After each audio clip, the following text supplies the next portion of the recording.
Polresta Denpasar mengungkap modus baru sindikat pencurian motor yang mengirim hasil kejahatan mereka ke Pulau Jawa dengan menggunakan truk pos dan giro. Oknum sopir pos dan giro yang menjadi anggota sindikat ini ikut diamankan polisi. Petugas Satreskrim Polresta Denpasar menangkap 5 anggota sindikat pencurian sepeda motor di berbagai lokasi mulai tanggal 3 hingga 11 Oktober lalu. Dari sindikat ini polisi menyita 10 sepeda motor hasil curian yang belum sempat dijual ke penadah.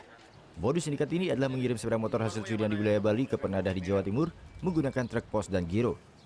Aksi sindikat ini terbongkar saat tim Resmob menggeledah truk pos dan giro tersebut di areal parkir Pelabuhan Gilimanuk.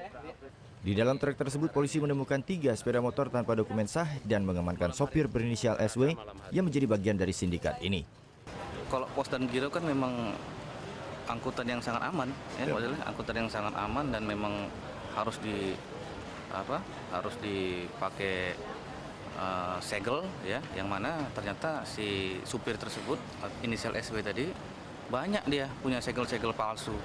Jadi habis dia, iya kan, di pinggir jalan dia angkut, kemudian dia ganti segelnya. Itu aja udah pidana seperti itu. Sopir berinisial SW ini mengaku baru pertama kali mengirim sepeda motor hasil curian ke wilayah Jawa Timur. Sindikat ini menjual motor curian kepada penadah di wilayah Jawa Timur dengan harga sekitar Rp2.500.000. Saat ini petugas Satreskrim Polresta Denpasar masih memburu 3 anggota sindikat lainnya yang masih buron. Muhammad Hasanuddin melaporkan untuk NET. Thank you. Udah selesai nonton beritanya?